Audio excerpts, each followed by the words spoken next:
আসসালামু আলাইকুম এভরিওয়ান, কেমন আছো সবাই? আশা করি সবাই অনেক বেশি ভালো আছো, সুস্থ আছো। আজকের ভিডিও টপিক হচ্ছে নবম শ্রেণীর বার্ষিক সামষ্টিক মূল্যায়ন নির্দেশিকা, এবং আজকের সাবজেক্ট আমরা যেটা নিয়ে আলোচনা করব সেটা হচ্ছে বাংলা। প্রথমেই আমরা বাংলা বিষয়ের সিলেবাসটুকু একটু আলোচনা করি। এখানে টোটাল 6টা অধ্যায় থাকবে। অধ্যায়ের নামগুলো যদি আমরা একটু পড়ি: বিভিন্ন মাধ্যমে যোগাযোগ করি, প্রমিত ভাষা ব্যবহার করি, রচনা পড়ি, দৃষ্টিভঙ্গি বুঝি, ব্যাকরণ মেনে লিখতে শিখি, বিবরণমূলক ও বিশ্লেষণমূলক রচনা লিখি, সাহিত্য পড়ি ও সাহিত্য লিখি। এই 6টা অধ্যায়ের উপর তোমাদের কোয়েশ্চেন থাকবে, এবং এই পরীক্ষার মূল্যায়ন কাঠামোকে আসলে দুই ভাগে ভাগ করা হয়েছে। একটা শিক্ষণকালীন আর একটা হচ্ছে সামষ্টিক, অর্থাৎ ক্লাসের বিভিন্ন কাজ, দলগত কাজ, অ্যাসাইনমেন্ট এগুলোর উপর ডিপেন্ড করে 30 মার্কস, এবং লিখিত পরীক্ষার উপর নির্ভর করে এখানে 70 মার্ক দেওয়া হবে। এরপর আমরা যেটা দেখতে পাই, সামষ্টিক মূল্যায়নের প্রশ্নের ধারা এবং নম্বর বন্টন। প্রথমেই যেই টপিকটা আসবে সেটা হচ্ছে নৈর্ব্যক্তিক প্রশ্ন। সেখানে 15টি এমসিকিউ থাকবে, অর্থাৎ যেখানে অপশন থাকবে, এবং 10টি এক কথায় প্রশ্নের উত্তর থাকবে যেখানে কোনো অপশন থাকবে না, এবং প্রত্যেকটি মার্কস 1 করে। এখানে টোটাল 25 মার্কস থাকবে।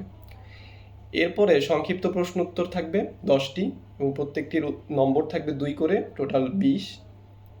এরপর রচনামূলক প্রশ্ন থাকবে দৃশ্যপটবিহীন, অর্থাৎ এখানে কোনো উদ্দীপক থাকবে না, যেখানে টোটাল 5টি কোয়েশ্চেন থাকবে এবং 3টা কোয়েশ্চেনের আনসার করতে হবে, এবং প্রতিটির জন্য নাম্বার পাবা 5 করে, টোটাল 15। এরপরে রচনামূলক প্রশ্নের আরেকটি টপিক থাকবে, সেখানে দৃশ্যপট নির্ভর, অর্থাৎ উদ্দীপক সেখানে দেওয়া থাকবে, এবং এখানে 7টি প্রশ্ন দেওয়া থাকবে, 5টি প্রশ্নের উত্তর দিতে হবে, এবং প্রত্যেকটি প্রশ্নের 2টি করে অংশ থাকবে। অর্থাৎ আমরা উদ্দীপক সহ যে সৃজনশীল করেছিলাম এর আগে, সেখানে গ ঘ থাকতো, এখানেও গ ঘর আলোকে 2টা অংশ থাকবে। 8টা থেকে 5টা দিতে হবে, এবং প্রত্যেকটার 7টা থেকে 5টা দিতে হবে, এবং প্রত্যেকটার নাম্বার থাকবে 8 করে, টোটাল 5 8 40। এই সামষ্টিক মূল্যায়নে তুমি সময় পাবা 3 ঘন্টা, এবং এখানে তোমার 100 মার্কের পরীক্ষা হবে, যেটাকে পরবর্তীতে 70%-এ কনভার্ট করা হবে। এরপর আসি শিক্ষণকালীন মূল্যায়ন। এখানে যে কাজটি থাকবে প্রথমেই, সেটা হচ্ছে অ্যাসাইনমেন্ট বা ব্যবহারিক কাজ, সেটার জন্য তোমাকে 10 মার্কস দিবে। অনুসন্ধানমূলক কাজ, প্রকল্প, প্রতিবেদন উপস্থাপন, এগুলোর জন্য থাকবে 10 মার্ক। শ্রেণীর কাজ, যেমন সেটা হতে পারে দলগত কাজ, একক কাজ, বা ছক পূরণ, বা ফ্লোচার্ট অঙ্কন, এগুলো থাকবে, সেখানে থাকবে 10 মার্কস। এখানে টোটাল 30।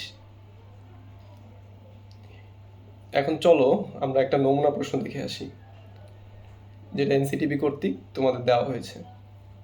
এই সেই নমুনা প্রশ্ন, যেখানে নৈর্ব্যক্তিক অংশে প্রথমে 15টা এমসিকিউ থাকবে, অর্থাৎ 4টি করে অপশন থাকবে এখানে।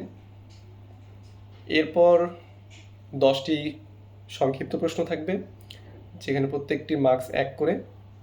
তারপর রচনামূলক অংশ শুরু হবে, এবং এখানে সংক্ষিপ্ত প্রশ্নের উত্তর থাকবে 10টি,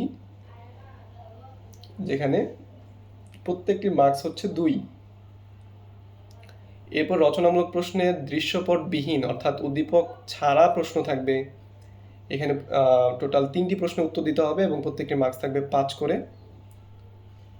পরবর্তীতে রচনামূলক প্রশ্নের আরেকটি টপিক, সেটা হচ্ছে দৃশ্যপট নির্ভর, অর্থাৎ উদ্দীপক থাকবে, এবং প্রত্যেকটি 2টি করে অংশ থাকবে, এবং প্রতিটিতে 8 করে মার্কস থাকবে।